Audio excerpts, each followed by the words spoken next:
Drugs mafia ઉપર Gujarat ATS અને cost ગાર્ડનો મધદરિયે surgical strike 203 kilo શંકાસ્પદ કેમિકલ સાથે 2 ઈરાની ઝડપાયા। પોરબંદરના દરિયાઈ સીમમાં મોડી રાત્રે ઓપરેશન ઈરાની સ્પીડ બોટમાં પંજાબ મોકલવાનું હતું કાવતરું। એટીએસની સતર્કતાથી ખેલ ઊંધો પડ્યો। અહેવાલ હિતેશ ઠક્કર। ગુજરાતના દરિયાકાંઠો ફરી એકવાર ડ્રગ્સ સ્મગલરો માટે કબર સમાન સાબિત થયો છે। ગુજરાત એટીએસ અને ભારતીય કોસ્ટગાર્ડના સંયુક્ત ઓપરેશનમાં પોરબંદરથી 140 નોટિકલ માઇલ દૂર આંતરરાષ્ટ્રીય જળસીમા નજીકથી એક ઈરાની સ્પીડ બોટને દબોચી લેવામાં આવી છે। આ બોટમાંથી આશરે 203 કિલો શંકાસ્પદ કેમિકલનો જથ્થો મળી આવતા સુરક્ષા એજન્સીઓ સતર્ક થઈ ગઈ છે।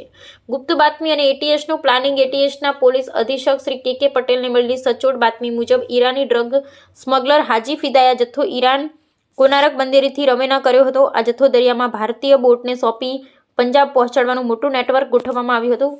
બાતમી મળતા જ એટીએસના એસપી કે સિદ્ધાર્થ અને ડીવાયએસપી એસએલ ચૌધરીના માર્ગદર્શન હેઠળ પીઆઈ ચાવડા, વીએન ભરવાડ અને પીએસઆઈ એસઆર ચાવડા સહિતની ટીમ પોરબંદર દોડી ગઈ હતી। ઓપરેશનની વિગતો ક્યારે 16 ફેબ્રુઆરી 2026 રાત્રે 8 કલાકે ક્યાં પોરબંદરથી 140 નોટિકલ માઇલ દૂર ભારતીય જળસીમામાં શું બળ્યું? 203 પેકેટ શંકાસ્પદ કેમિકલ, આશરે 203 કિલો। ઝડપાયેલ આરોપી એક Abdul Majid Chabahar Iran, Abdul Sattar Chabahar Iran. હાલની સ્થિતિ પકડાયેલી ઈરાની બોટ બંને ઈરાની નાગરિકોને પોરબંદર કોસ્ટગાર્ડ સ્ટેશને લાવવામાં આવ્યા છે। એફએસએલની ટીમ દ્વારા આ કેમિકલ ખરેખર શું છે તેનું પૃથ્થકરણ કરવાની તજવીજ હાથ ધરવામાં આવી છે। આ કેસમાં મોટા આંતરરાષ્ટ્રીય ડ્રગ રેકેટના ખુલાસા થવાની પૂરેપૂરી સંભાવના છે। અહેવાલ હિતેશ ઠક્કર, અમદાવાદ। એમાં એ સિમ્પલ એન્જિન લગાવીને બહુ સ્પીડથી એ લોકો ચાલી શકે। બોટની સાઈઝ ઓછી હોય, નાની હોય છે અને એમાં ઓબીએમ જે એન્જિન હોય બહાર લાગતો હોય, જેનાથી બહુ તરત જ બહુ તેજ સ્પીડ પકડી લે છે। એના પાસેથી જ્યારે એની ચેકિંગ કરવામાં આવેલી તો 203 પેકેટ મળ્યા છે। 203 પેકેટમાં જે કેમિકલ છે એક વ્હાઇટ કલરનો પાવડર જેવું છે, જેને હાલમાં જસ્ટ બોટ અમારી જેટી ઉપર આવી છે, એનો એનાલિસિસ ચાલુ છે। એફએસએલ ત્યાં પહોંચી ગઈ છે। પ્રાઇમા ફેસી જે છે કે જે આપણો હિરોઈનનો જે ટ્રેડિશનલ જે ડ્રગ કિટ છે એની અંદર એ કેમિકલ ડિટેક્ટ નથી થઈ રહ્યો, તો એને આગળ જે એફએસએલમાં મોકલવાની કામગીરી ચાલુ છે અને એના વિરુદ્ધમાં બંને વિરુદ્ધમાં એફઆઈઆર લેવાની કામગીરી ચાલુ છે। એ બાબતે આ બંનેનો અમે એની પાસેથી એક ફોન મળ્યો છે, આપણે બતાવવા માંગીએ છીએ અને ફોનની અંદર થોડો ઘણો ડેટા છે જેના આધારે અમને એમાં થોડી આગળ મળશે એવી અમને લાગે છે। એની પહેલા કોઈ વખત આવ્યા છે? નહીં, એ આપ જાણો છો દર વખતે થોડીક આ લોકો સાથે શરૂઆતમાં તકલીફ હોય છે કે એ લોકો બલુચી લેંગ્વેજ યુઝ કરતા હોય છે, તો સ્ટાર્ટિંગ કમ્યુનિકેશન એસ્ટેબ્લિશ થવામાં થોડો ટાઈમ લાગતો હોય છે। એ લોકોએ જે રીતે સ્પીડ બોટમાં અહીંયા સુધી આવ્યા છે તો એ વધારે ડેરિંગ કહેવાય, કારણ કે નાની બોટમાં 2 લોકો જ એટલી દૂર આવવાના એ થોડો રેર હોય છે, તો એ લોકોની હિસ્ટ્રી હશે એવો મારો પ્રાથમિક રીતે માનવાનો છે। લોકલ અમને અમારી જે ઇન્ફોર્મેશન છે એમાં પંજાબ થી કોઈ માણસે ડિલિવરી લેવાનો હતો। આ જે ડિલિવરી છે એના માટે અમારે પંજાબના થોડા ઘણા જે શંકાસ્પદ લોકો છે આની ચેકિંગ પણ ચાલુ છે, પરંતુ આપ જાણો છો કે નાર્કોટિક્સના કેसेस હોય, એવા કોઈ પણ કેसेस હોય એમાં પોઝિશન અને એવિડન્સ પણ ઇમ્પોર્ટન્ટ હોય છે, તો એના ઉપર અમે કામગીરી કરશું અને ફોલોઅપ ક્યાંય હશે તો આપને આપીશું। એ લગભગ પરમ દિવસે રાત્રે અહીંયાથી ટીમ્સ રવાના થઈ હતી અને લગભગ 140 માઇલ લગભગ કોસ્ટગાર્ડથી શિપથી એ લોકો ગયા હતા। ત્યાં લગભગ 8-10 કલાકની વોચ પછી આ લોકોને આ બોટ જોવા મળી હતી અને પકડ્યા હતા। સર, ચાબહાર ઈરાનના નેટિવ હતા અને તો બીજી કોઈ કન્ટ્રી સાથે ઇન્વોલ્વમેન્ટ નહોતું, કારણ કે ડાયરેક્ટ આવ્યા હતા ઈરાનથી ગુજરાત સુધી, કે કોઈ બીજી કન્ટ્રી ઇન્વોલ્વમેન્ટ હતું આમ? નહીં, હાલ પૂરતી જે ઇન્ફોર્મેશન જે છે અને પ્રાથમિક રીતે જે બોટની બનાવટ વગેરે પણ જે છે નાની, એ બધું જોતા એ લોકો ઈરાનથી ડાયરેક્ટ જ અહીંયા આવે છે।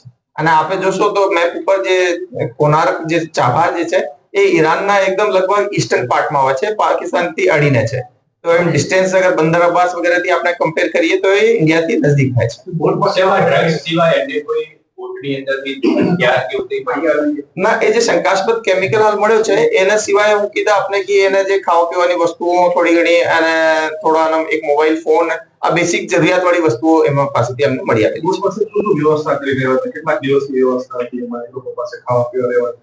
જો એક વસ્તુ આપણે સમજીએ કે જે મોટી બોટ હોય છે એને અંદર એ લોકો મોટી લાંબા સમય સુધીની ફિશિંગ કરતા હોય છે, તો એમાં આમ લોકોની વધારે વ્યવસ્થા હોય છે।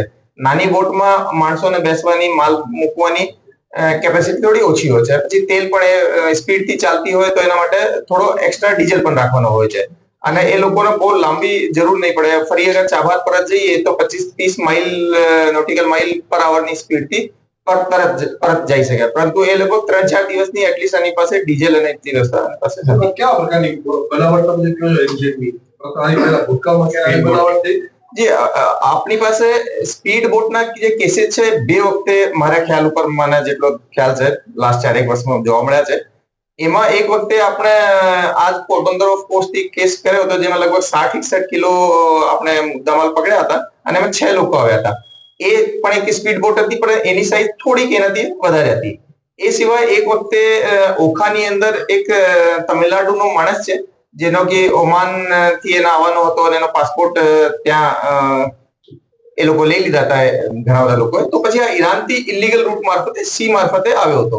એમાં એક એ રીતની નાનકડી બોટ એ પહેલા આવેલી છે. એ ત્રીજો કિસ્સો મારા ખ્યાલ ઉપર નાની સ્પીડ બોટ થી આટલા દૂર સુધી આવવાનું મળી આવે છે. આ જે વસ્તુ છે બેસિકલી આ જે નાર્કો સ્મગલર્સ છે એ બધાની નવી એક એમઓ પણ બતાવવા માટેનો એક એક્ઝામ્પલ છે કે એ લોકોએ મોટી સ્પીડમાં જનરલી કોસ્ટગાર્ડ આપની ચેસ કરતી હોય તો એમાં થોડી એના બચવાની શક્યતા વધારે હોય છે સ્પીડ બોટમાં. ઠીક.